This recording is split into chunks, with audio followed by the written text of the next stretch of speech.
네, 이번에는 국내 증시 이야기 나눠보도록 하겠습니다. 3,400선을 지난주 금요일 내줬던 코스피가 오늘은 장 초반부터 반등세를 보였는데요. 오늘 코스피 3,431선에서 거래를 마쳤습니다. 그런데 또 긴 추석 연휴가 다가오고 있습니다. 연휴를 앞두고 있어서 변동성을 보이지 않을까 생각이 되는데 요즘 한국 증시 참 종잡을 수가 없는 것 같아요. 네, 그렇습니다.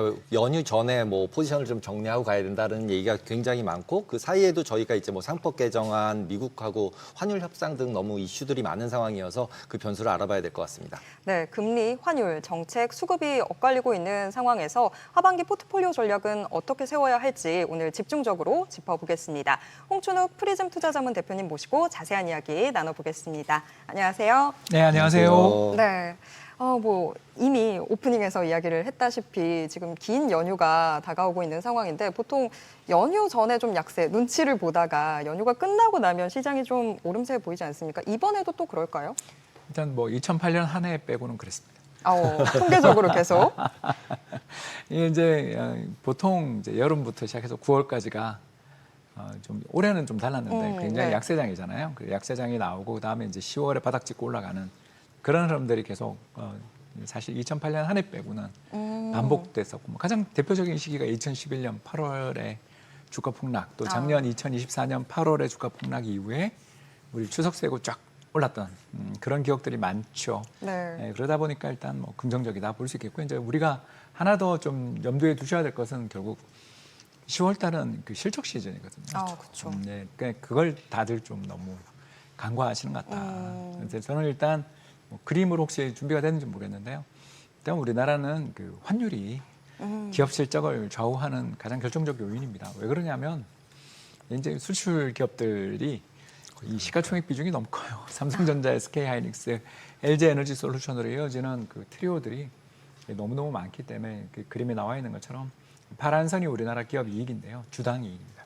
그러니까 전체 이익은 되게 크지만 주당 이익은 별로 못 내는 게 이제 주식 수가 많아서 그런 건 알고 계실 거고요. 그래서 이렇게 보시는 것처럼 이 빨간 선이 환율인데 환율이 오르고 나면 한 1년에서 1년 반 정도 지나면서 이게 이제 레깅 시켜놓은 건데 실적이 좋아집니다. 그래서 우리나라가 지금 환율이 계속 오르는 구간에 지금 있는 이게 이제 좋은 일이냐 나쁜 일이냐는 입장 따라 다릅니다만 일단 수출하는 기업들 입장에서 보면 2022년 우리 9월에 있었던 레고랜드 사태부터 지금 사실 만 3년째 환율이 고환율이 이어지다 보니까 이 고환율 속에서 기업들이 이제 적응해 나가면서 수출을 적극적으로 하고 또 미국과 이제 관세 문제 이런 것들에 대응해서 이제 다른 수출처들을 뚫는 과정에서 고환율이 굉장히 좀 도움을 주고 있다.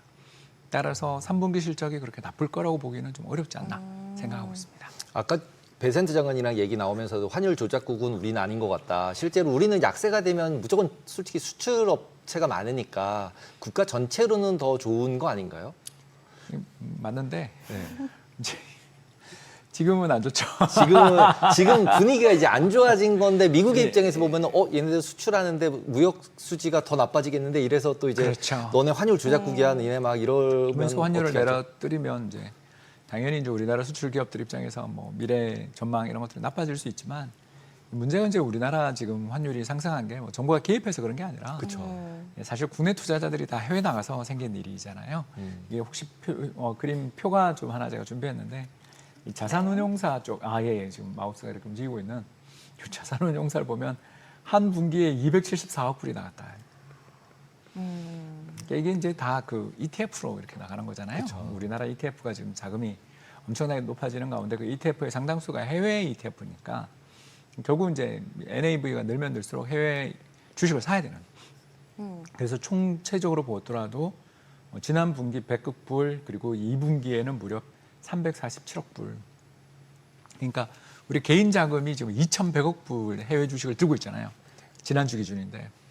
그러니까 2,100억 불의 개인 자금이 이미 해외에 깔려 있는 데다가 매 분기로 기관 투자자가 한 3,400억 불씩 주식 채권 사러 나가는 이 압도적인 수급 앞에서 우리가 이제 뭐 정부가 암만 환율 상승하는 걸 막아보겠다고 이제 개입을 하고 뭐 외환 보유고를 줄이면서 하더라도 한계가 있는 거죠. 그런 상황에서 우리가 3,500억 불 뭐 일시납으로 내라 이런 소리를 들으면 이제 환율 2,000원 갈 수 있는 거니까 근데 이제 그렇게 가면 생각해보면 지금 이렇게 많은 금액이 해외 투자를 하고 있잖아요. 그렇습니다. 그러면 위로 올라가면 2,000원 가면 이렇게 투자하신 분들은 해피한 거 아닌가요? 그리고 수출업자도 해피하고 해외 투자한 분도 해피한데 언해피한 분은 누구죠? 트럼프죠. 트럼프. 트럼프를 언해피하게 만들 수 있으면은 예, 뭐 기분은 좋은데 이제 그 대신 우리가 이렇게 고통받고 있는 게 이제 금융시장의 참가자들 입장에서 변동성이 너무 크죠. 지난 주말에 뭐 당장 외국인이 한 1,100억 불, 죄송합니다. 1억 1,000억 불 정도 이렇게 1조 1,000억 1조 1,000억 정도 1조 1,000억 정도를 팔면서 뭐 하다가 오늘은 또 3,000억 이상 사더라고요. 네. 그러니까 이런 식으로 이제 자꾸 왔다 갔다 하는 게 우리 트럼프 대통령이 우리 한국에 대해서 뭐라고 한마디 할 때마다 우리가 이제 큰일 났다 이러면서 또 우리 금융시장 참가자 입장에서는 97년 트라우마가 있으니까 이게 뭐 3,500억 불 가면 이거 환율 더 오르는 거 아니야? 근데 보시는 것처럼 분기마다 지금 3,400억 불씩 가고 있는 중인데 사실 우리는 이미 가고 있거든요. 가고 있는데 트럼프 대통령 입장에서는 금융 말고 실물로 해라. 이제 이렇게 이야기하는 거죠. 그래서 이제 우리가 실물로 들어가고 싶어도 이 상황에서 우리가 들어간다라는 건 사실 실물을 한 방에 저렇게 간다라는 건 굉장히 위험하니까 한미 통화 수합하자 그랬더니 이제 또 그게 크레딧 라인에 그렇죠. 성격을 띠고 있어서 굉장히 좀 우리가 해외 자금을 무제한에 가까운 조달을 할 수 있게 만들어주는 특혜이기도 하기 때문에 미국 쪽에서는 그런 거 하기 싫어하거든요. 그래서 특혜라고 보면 가장 좋은 게 지금 아르헨티나한테 해주겠다 그러는 거에 대해서 말이 많잖아요. 그렇죠. 도대체 저 나라 뭘 믿고 우리가 돈 빌려주냐. 현재 한국이랑 아르헨티나를 바라보는 눈이 이렇게 다른 거죠. 우리는 너네 우리한테 그렇게 돈 많이 가져가면서 또 해달라고? 싫어. 이러면 이제 거기는 트럼프 대통령이 워낙 아르헨티나 대통령 좋아하니까 예, 전기톱 대통령을 좋아하셔서 벌어지는 일이잖아요. 그러니까 이런 사례를 보시면 알겠지만 우리가 너무나 많은 돈이 해외로 나가고 있는 중이기 때문에 우리나라 환율이 펀더멘탈만 보면 내려가기 좀 어려운 여건인데 그걸 트럼프 대통령한테 잘 이해를 시키기가 그분이 뭐 말 안 듣겠다 그러면 할 수 없는 거고요. 근데 진짜 지금 개인 투자자들 정말 미국 증시로 자금 많이 나가고 있는 상황인데 그렇습니다. 그게 뭐 국내 증시에 대해서 매력이 떨어지고 국내 증시는 이미 오를 만큼 올랐기 때문에 미증시를 간다, 찾는다 이렇게 봐야 되는 걸까요? 예, 그것도 있고 또 미래 전망이 사실 환율 말고는 환율. 별로 불투명해서 좀 차트 한번 좀 같이 보실 수 있으면 좋겠는데요. 네, 화면. 이번 주 나오는 경제 지표 설명한다고 가져온 차트인데 사실 이게 더 잘 맞을 것 같아서 가자 지금 보여드립니다. 이 빨간 선이 뭐냐면 우리나라 수출이고요. 파란 선이 이제 미국의 ISM 제조업 지수인지 내일 모레밤에 나오는데요. 보시는 것처럼 50 밑에 있습니다. 베이스 라인이 50인데 50 밑에 있다는 건 미국 제조업 경기가 침체돼 있다는 거죠. 침체돼 있는 상황에서 우리나라가 잠깐 수출 반등했다가 지금 다시 이제 내려가고 있고 9월 수출은 급증할 겁니다. 왜냐하면 작년 이맘때 그 추석이 있어서 대신 이제 우리 10월 수출이 또 급감하겠죠. 이제 그런 것들을 감안하고 보시면 알겠지만 우리나라 기업들의 실적은 결국 환율 아니면 수출인데 환율은 이제 뭐 트럼프 대통령이 어떻게 하느냐에 따라 달린 거가 많겠고 이제 우리나라 수출은 결국 미국 제조업 경기를 봐야 되는데 미국 제조업 경기가 별로 안 좋으니까 결국 이제 자신이 없는 거죠. 야 이게 뭐 정말 3,500까지 우리 근처까지 온 건 참 기분이 좋은 일인데 여기서 이제 더 관련이 뭔가 낙관적인 미래가 있어야 되는데 그러니까 제도 개선에 대한 기대가 저는 장을 사실 바치고 있다고 생각하고요. 그런 제도 개선에 대한 기대를 제외하고는 외환 시장에서는 환율 계속 절상 압력, 환율 하락 압력이 이제 앞으로 더욱더 거세질 거라는 걱정을 많이 하고 있는 거. 여기에 이제 더 나가서 미국 쪽 선진국 경기 보니까 그러니까 AI 쪽만 좋고 실물 경기 그 AI를 제외한 모든 경기는 나빠지는 그런 세상이잖아요. 미국도 그렇고 다른 나라 다 이런 상황에서 이제 불안한 거죠. 그리고 우리나라 과거의 경험이 한 1, 2년 장 오르면서 역사상 최고치 경신하면 그때 팔고 난 다음에 나중에 또 대응하자라는 게 이제 우리가 거의 지금 2017년 반도체 슈퍼사이클, 2020년 코로나 랠리, 이번 세 번째 지금 역사상 최고치를 치고 있지만 그 뒤가 좋지 않았다라는 학습 효과도 있는 것 같습니다. 특히 이제 상법 개정에서 이제 자사주 소각하는 부분하고 이제 세금 부분 두 가지가 해결이 되면 마지막이다 그리고 다 팔지 않을까? 예, 그 사실 라는 생각이 굉장히 팔겠죠. 네, 그게 그 다음에 게 안 보이잖아요. 지금은 자사주 소각이 할 때까지 올려보자 이런 생각이 있어 보이는데 그거 나오면 다 팔아야지. 얘기하다 보면 그거 마지막 거 나오면 다 판다 이러고 있는 것 같아요. 얼마 국내 남았네요.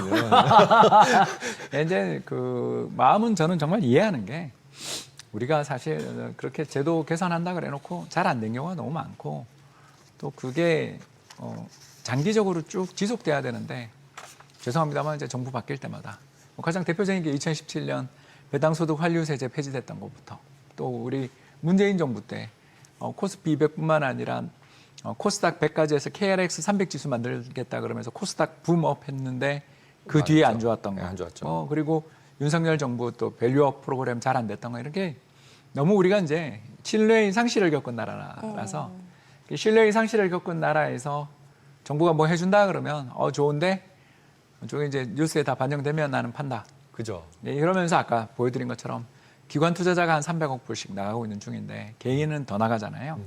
그게 우리나라 현실인 거고 이제 이 현실을 어떻게 하면 바로잡을 것인가 답은 정해져 있잖아요. 꾸준히 하면 되는데 내년 이맘때도 계속 이런 흐름이 이어지게끔 정부가 계속적으로 꾸준한 이런 흐름들 그리고 당장 배당 성향 자체가 우리가 OECD 가입 국가 중에 제일 낮은 25%에서 20% 사이인데 이게 OECD 평균이 40% 그리고 미국은 주주 보상까지 하면 80% 가까이 되거든요. 그러니까 이 주주 보상 비율들이 정말 올해 연말 이제 이번에는 우리 공시를 그 배당에 대해서 미리 공시하잖아요.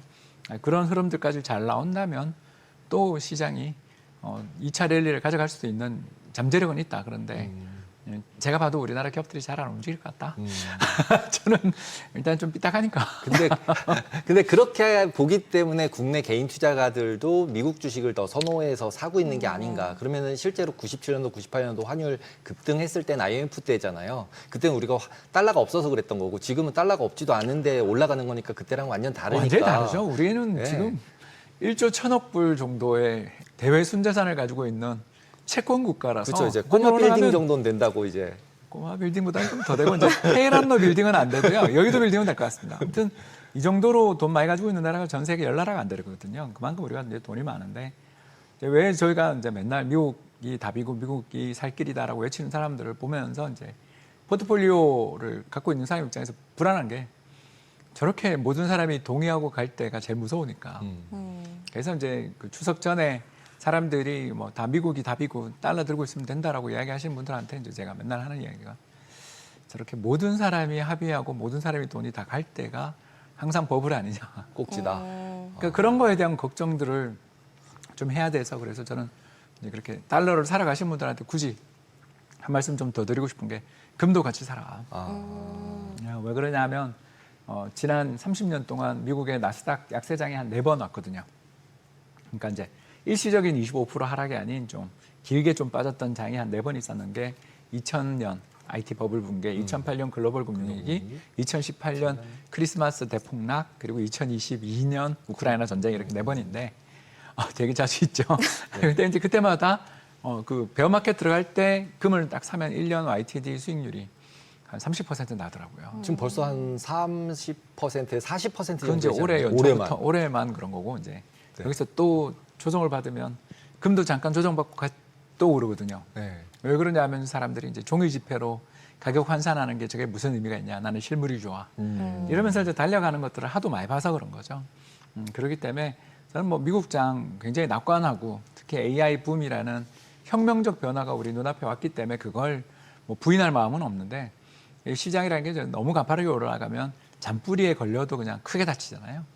그렇기 때문에 지금 앞뒤를 가리지 않고 뛰는 분위기가 우리나 미국이나 다 있기 때문에 금도 좀 가지고 있으면 그래도 우리 추석장 마음 편하게 좀 지나가지 않겠나 생각하고 있습니다. 현금은 어떠세요? 현금은? 현금도 좋은데 현금하고 금하고 죄송합니다. 중에는 근데 원화는 별로일까요? 예, 저는 원화는 죄송합니다. 불쏘시개일 때가 많다. 왜 그러냐면 이제 구매력이 약해지니까. 그렇죠. 그러니까 만에 하나 이제 우리가 뭐 추석 연휴에 뭐 그런 일은 없어야 되는데 뭐 트럼프 대통령이 예를 들어서 뭐 또 다른 사고를 친다던가 관세 50 뭐 이런 거요? 뭐 그런 거부터 시작해서 한국이랑 협상은 파기됐다 뭐 이렇게 외치는 순간 우리나라 선물 가격들 박살날 거 아닙니까? 근데 그런 일이 벌어질 때를 생각해 보면 환율 1,500원도 사실 먼 숫자는 아니잖아요. 3,500억 불 전부 다 하려면 한 2,000원까지 가야 된다고 들 하더라고요. 어떻게 저는 이제 보세요? 2,000원 정도 보이죠. 보이세요? 왜 그러는지 네. 그림 하나 또 보여드리겠습니다. 이제 달러에 대한 원화 환율이랑 외환 보유고인데 우리 외환 보유고가 사실 많이 줄고 있어요 지금. 그죠. 환율 개입 너무 많이 한 것 같아요. 개입을 계속 해왔거든요. 네. 그래서 우리가 이렇게 열심히 개입하는 나라가 잘 없는데 이걸 한국을 왜 3,500억 불 이야기를 하는지 참 그 사람이 이제 정말 지식이 너무 없는 사람이고요.